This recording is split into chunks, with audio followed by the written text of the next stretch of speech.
चलिए शुरू करते हैं अपना लेक्चर। सवाल है हमारे पास नेक्स्ट, सवाल नेक्स्ट है भाई, सवाल है हमारे पास नेक्स्ट। सवाल में दिया है आपको, the plates of a parallel plate capacitor are charged up to 100 volt. 100 volt तक उन प्लेट्स को चार्ज किया जाता है। A 2 millimeter thick plate is inserted between the plates. Then to maintain the same potential difference, the distance between the capacitor plates is increased by 1.6 millimeter. The dielectric constant of the plate is equal to.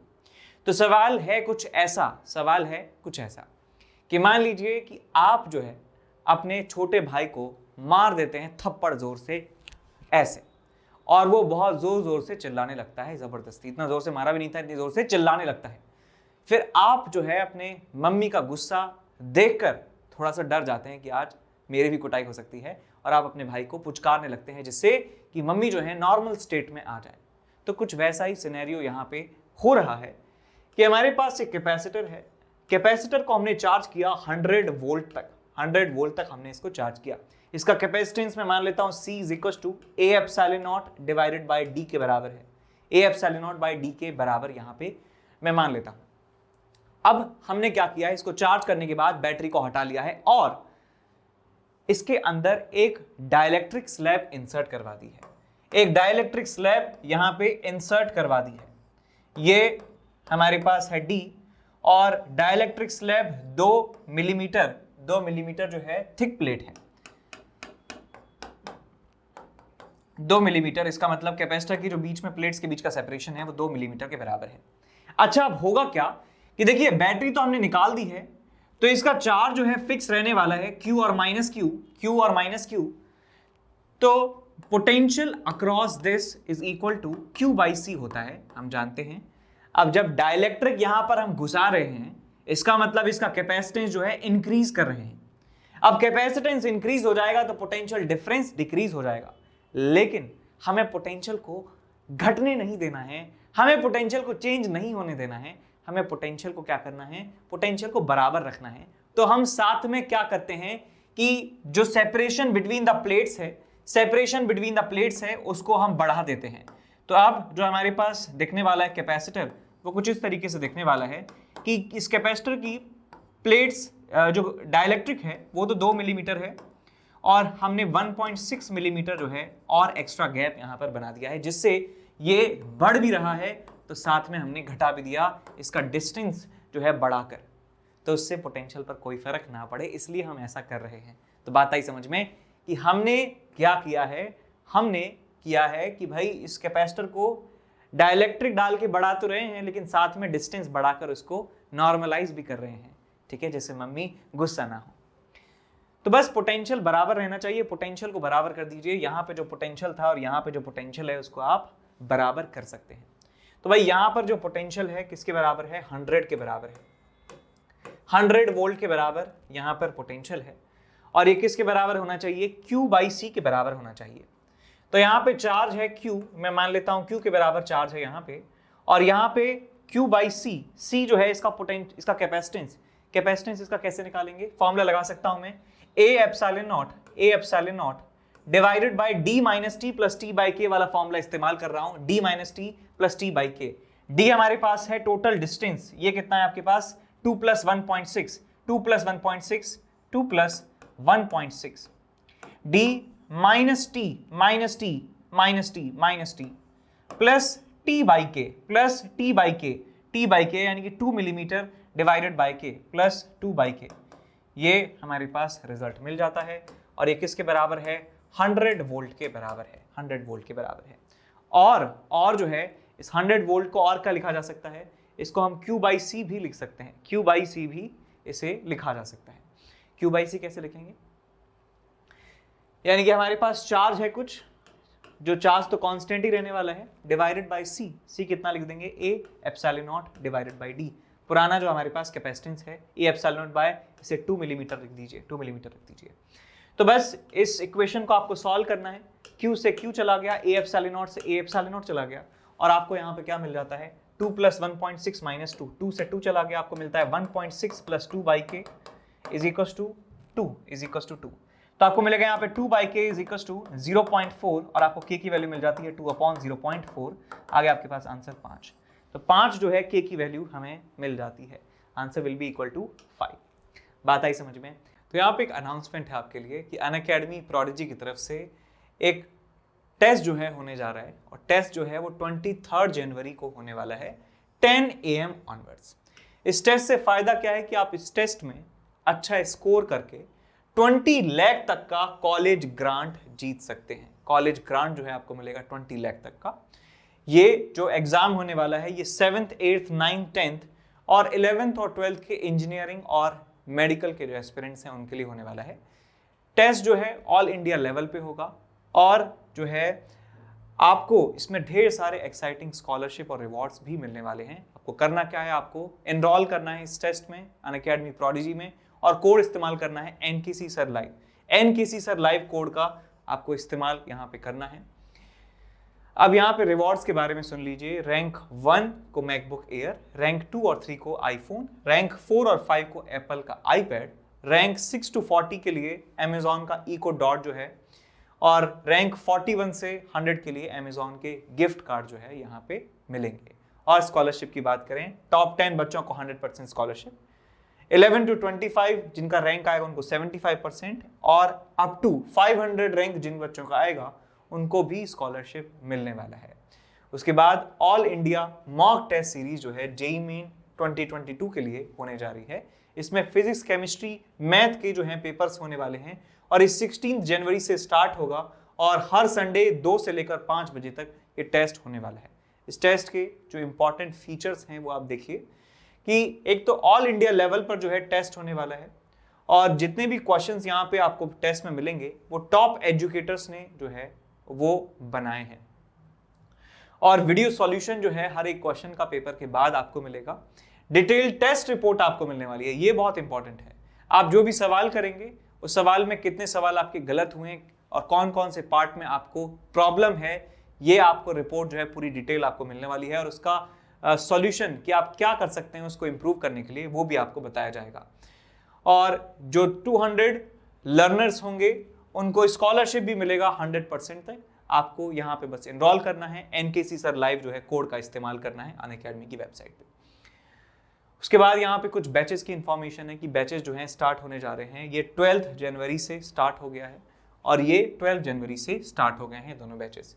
अब इन batches की बात करूं तो ये batch जो है ये early beginners के लिए है और क्लास 11th के बच्चे जो जेईई मेन और एडवांस 2023 को जो है टारगेट कर रहे हैं और ये आरंभ बैच है for class 11th JEE main and advanced जो 2023 के लिए टारगेट कर रहे हैं बच्चे। ये हमारे पास लास्ट मिनट का रिवीजन बैच है जो जेईई मेन 2022 को टारगेट करने वाले बच्चे उनके लिए है और एक क्रैश कोर्स बैच है जो जेईई मेन 2022 के लिए जो है टारगेट कर रहे हैं बच्चे उनके लिए। इन सारे बैचेस में जो है टॉप एजुकेटर्स आपको मिलेंगे और जो है बैकलॉग का कवरेज भी यहाँ पे आपको मिलने वाला है। सबसे लास्ट में है कि पेपर डिस्कशन सीरीज जो है स्टार्ट होने जा रही है अनअकैडमी प्लेटफॉर्म पे। ऑफ जो टेस्ट हम डिस्कस करेंगे वो फरवरी जेईई मेन 2021 अटेम्प्ट का होने वाला है। अब ये 13 जनवरी से स्टार्ट हो रहा है और आपको जो है 2022 का जो प्रिपरेशन है वो आप जो है बहुत उसमें 4 चांद लगा सकते हैं यदि आप इसमें एनरोल करेंगे तो फटाफट से जाके एनरोल कर लीजिए। कोड यदि आपसे कोई पूछे तो NKC सर लाइव जो है कोड आपको इस्तेमाल करना है। अब आगे बढ़ते हैं अगले सवाल की तरफ। सवाल है कुछ ऐसा, if the plates of a parallel plate capacitor are not equal in area then quantity of charge. Quantity of charge के बारे में आपसे पूछा जा रहा है।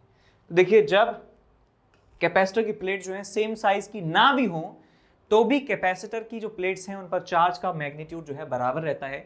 यहां पर यदि Q चार्ज आएगा तो यहां पे -Q चार्ज आएगा। ठीक है, याद रखना चाहे प्लेट्स का एरिया अलग अलग ही क्यों ना हो, चार्ज हमेशा दोनों पे बराबर रहने वाला है मैग्नीट्यूड में। यहाँ Q है तो -Q होगा।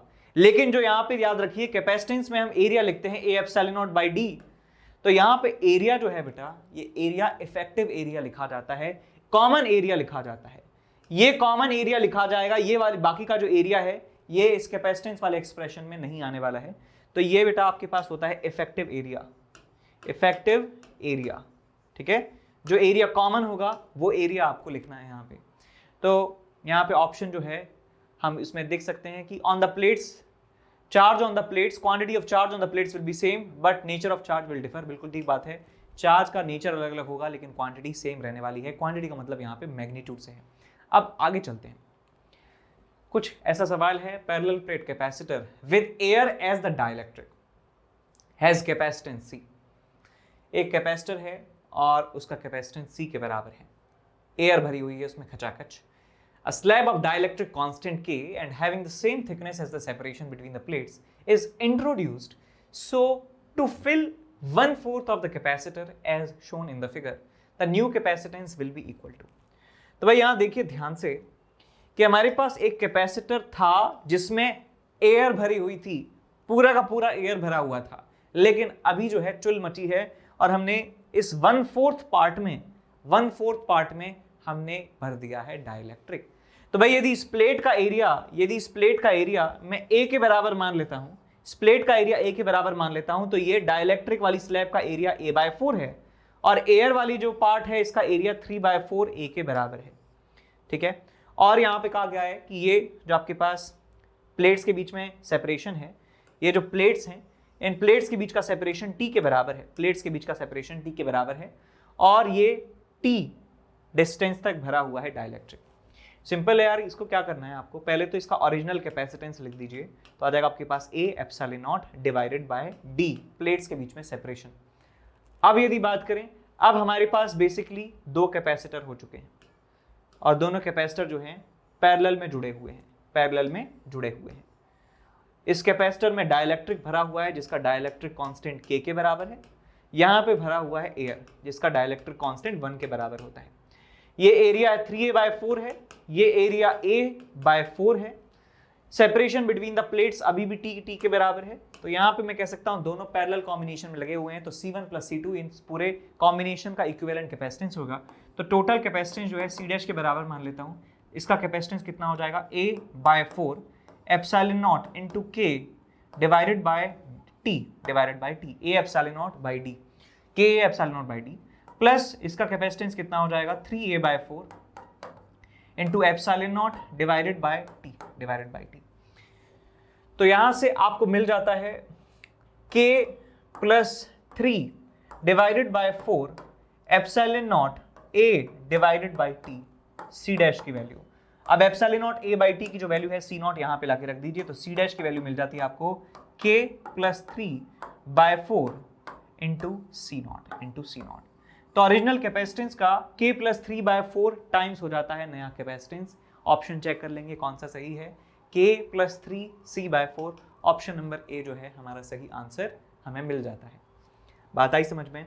अब आगे बढ़ते हैं अगले सवाल की तरफ। अगला सवाल है कुछ ऐसा, ये सवाल हम पहले भी कर चुके हैं, जो हम NTA अभ्यास वाली सीरीज कर रहे थे जिसमें मॉक टेस्ट के पेपर्स कर रहे थे फुल सिलेबस के, उसमें सवाल आ चुका है, लेकिन फिर भी मैं आपको बता देता हूं फिर से। The grade each square of size 1 meter by 1 meter represent a region in space containing a uniform electric field. If potential at O, A, B, C, D, E, F, G, H are 0, -1, -2, 1, 2, 0, -1, -1 and 0 volt respectively, find the electric field intensity. तो इन points को locate करते जाइए और यहां पर potential की value जो है वो भी आप लिखते जाइए, और इस पूरे रीजन में यूनिफॉर्म इलेक्ट्रिक फील्ड है, ये सवाल में ऑलरेडी आपको बता रखा है।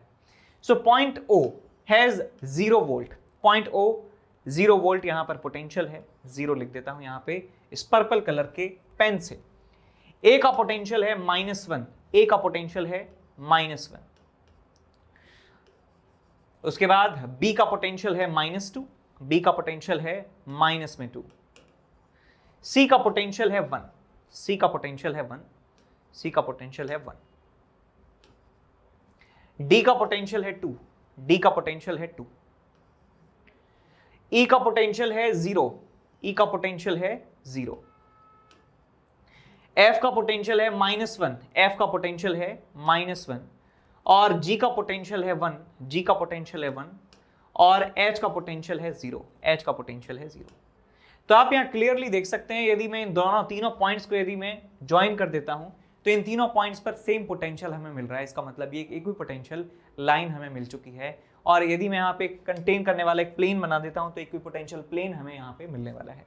ऐसे ही 1 और 1 को ज्वाइन करने वाली जो लाइन है वो एक इक्विपोटेंशियल लाइन है और इसको कंटेन करने वाला जो प्लेन है वो इक्विपोटेंशियल प्लेन कहलाएगा। ऐसे ही -1 को ज्वाइन करने वाला जो प्लेन है या लाइन है ये इक्विपोटेंशियल लाइन, इक्विपोटेंशियल सरफेस कहलाएगी।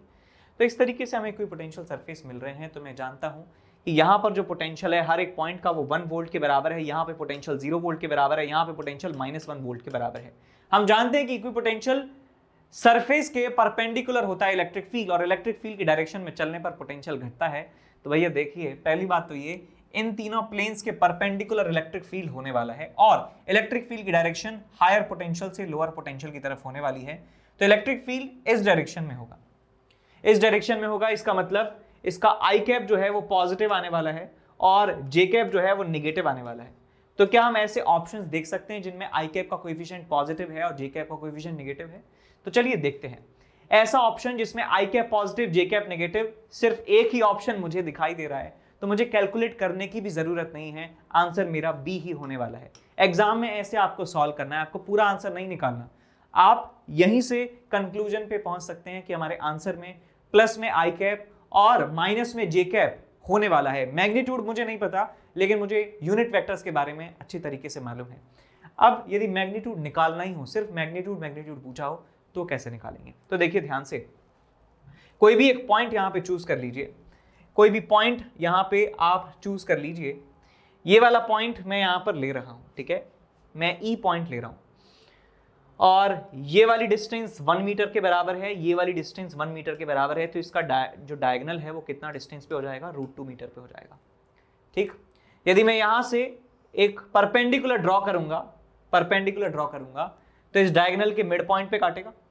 ठीक बात है, बेसिकली स्क्वायर है यार, ये स्क्वायर है ओ, ये स्क्वायर है ओ एफ ए बी, ये एक स्क्वायर है ना।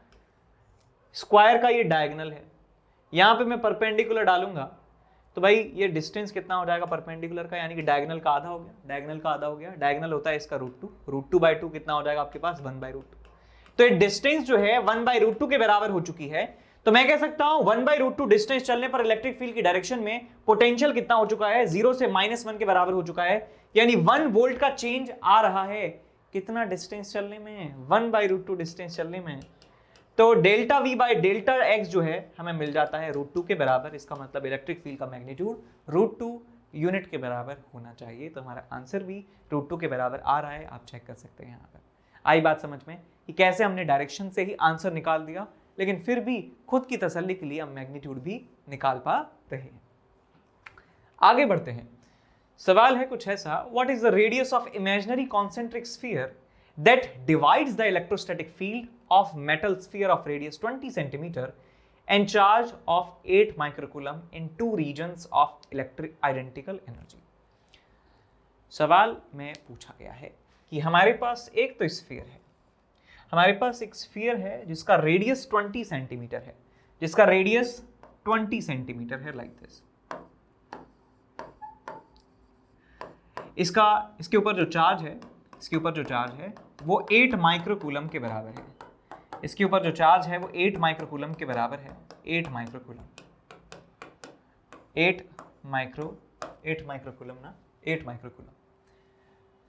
Concentric sphere electric field metal sphere है, तो ये यूनिफॉर्म डिस्ट्रीब्यूशन यहाँ पे होने वाला है। यूनिफॉर्म डिस्ट्रीब्यूशन यहाँ पे होने वाला है, इसका मतलब एक स्फेरिकल शेल की तरह इसका बिहेवियर होने वाला है इलेक्ट्रिक फील्ड का। मैं यहाँ पे बता रहा हूँ इलेक्ट्रिक फील्ड का बिहेवियर एक शेल की तरह होगा। इलेक्ट्रिक पोटेंशियल का जो फॉर्मूले होंगे वो शेल वाले यहाँ पर चलने वाले हैं। तो भाई अंदर जो है, अंदर यदि बात करें इनसाइड बताइए इलेक्ट्रिक फील्ड कितना है? 0 के बराबर है। इलेक्ट्रिक फील्ड इनसाइड कितना है? 0 के बराबर है। तो इसका मतलब यहाँ पे जो एनर्जी डेंसिटी है बेटा, एनर्जी डेंसिटी का फॉर्मूला क्या होता है? 12 epsilon not E square.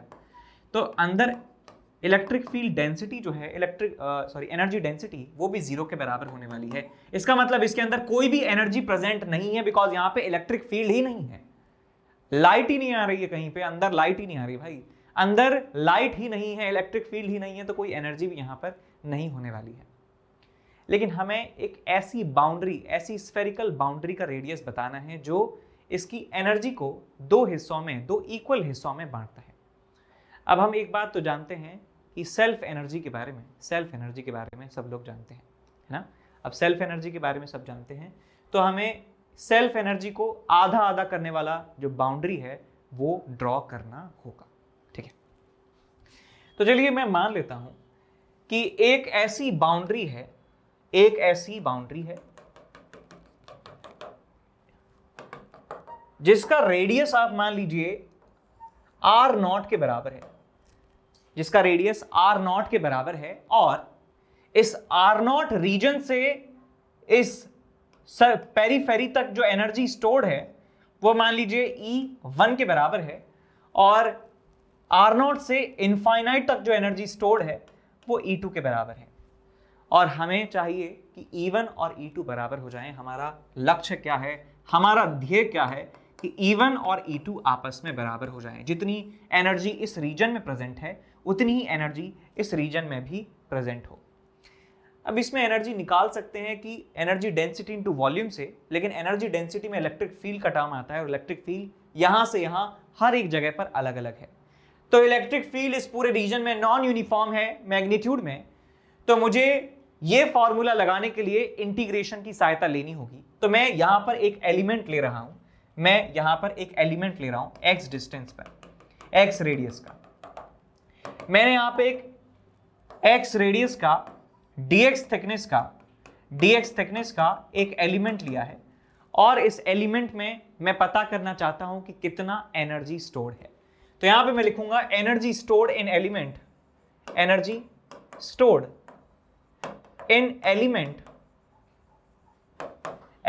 Element के बारे में क्या है कि इसका रेडियस x के बराबर है और इसका थिकनेस बेटा dx के बराबर है। इसका थिकनेस क्या है, dx के बराबर है। तो इस रीजन में जो एनर्जी स्टोर्ड है वो हमें कैलकुलेट करनी है, तो मैं क्या करूंगा, half into epsilon not into E square. Electric field इस पूरे रीजन में क्या है, मैं जानता हूं इलेक्ट्रिक फील्ड किसकी वजह से होगा, इस स्फीयर की वजह से होने वाला है, और KQ बाय R स्क्वायर वाला फॉर्मूला लगा सकता हूं। सो KQ अपॉन x स्क्वायर के बराबर इलेक्ट्रिक फील्ड यहां पे प्रेजेंट है।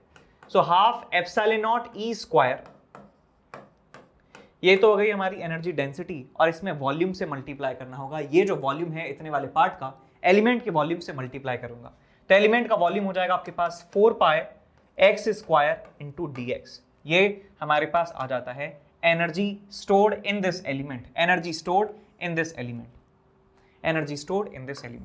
ठीक है। अब इसे इंटीग्रेट करते हैं, यदि इसे मैं इंटीग्रेट करूंगा r इज इक्वल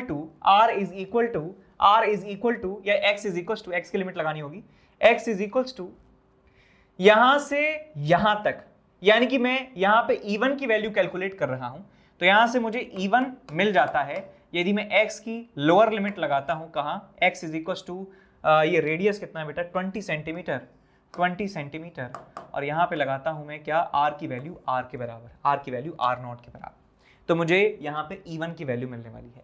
और यदि मैं यहां पे लिमिट लगाता हूं R0 से इन्फिनिटी, तो मुझे यहां पे E2 की वैल्यू मिलने वाली है। E2 की वैल्यू मिलेगी जब मैं यहां पे R0 से इन्फिनिटी लिमिट रखने वाला हूं। तो भाई यहां पे आप कर दीजिए half of epsilon naught of KQ by x square का होल स्क्वायर 4 पाई, और यहां पे x स्क्वायर dx, और यहां पे भी यही लिखना होगा half epsilon naught KQ by x square का whole square 4 pi x square dx, और यहाँ पे integration x is equal to 0, x is equal to R0 से 20 सेंटीमीटर, यहाँ पे कंफ्यूजन हो गया काफ़ी सारी वेरिएबल्स में, से R0 और यहाँ पे R0 से इन्फिनिटी। इन दोनों को आपको बराबर करना है, तब जाके आपको आंसर मिलने वाला है। चलिए इसको पूरा निकाल देते हैं। तो हाफ एप्सिलॉन नॉट से half epsilon not cancel out हो जाता है, 4 पाई से 4 पाई आपस में कैंसिल आउट हो जाता है, और यहाँ पे KQ स्क्वायर से KQ स्क्वायर भी कैंसिल आउट हो जाता है। यहाँ पे x की पावर 4 बचेगा, यहाँ पे x स्क्वायर है, तो यहाँ पे आपको मिलने वाला है 1 upon x square dx। Limit है बेटा 20 सेंटीमीटर से R0 तक, और इसको बराबर करना है integral of 1 upon x square dx से, और ये आ जाएगा लिमिट यहाँ पे R0 से इन्फिनिटी। तो इसका इंटीग्रेशन करेंगे 1 अपॉन एक्स स्क्वायर का आएगा माइनस 1 अपॉन एक्स, तो यहाँ पे आएगा आपके पास minus of 1 upon x, limit यहाँ पे लगने वाली है 20 से R0। यहाँ पे आएगा आपके पास minus of 1 upon x, limit लगनी है यहाँ पे कितनी, R0 से इन्फिनिटी तक, माइनस से माइनस उड़ा दीजिए 1 upon R0 minus 1/20 is equal to 1/infinity minus 1/r0। 1/infinity तो 0 हो गया, 1/r0 इधर आएगा तो 2/r0 मिलने वाला है इज इक्वल टू 1/20। तो यहाँ से r0 की वैल्यू मिलने वाली है 40 के बराबर। r0 मिलने वाला है 40 सेंटीमीटर के बराबर। तो हमें ये जो बाउंड्री है पता चल चुकी है कि 40 सेंटीमीटर वाला जो रेडियस का स्फीयर है वो अपने अंदर जितना एनर्जी कंटेन करेगा उतना ही एनर्जी बाहर कंटेन करने वाला है। So answer will be equal to 40 centimetre. 40 centimetre हमारा आंसर होगा। ऐसे सवाल भी अब नॉर्मल हो चुके हैं जेईई मेन में, तो आपको अब जागने की जरूरत है और ऐसे सवालों को भी अंत तक सॉल्व करने की आदत आपको डालनी पड़ेगी।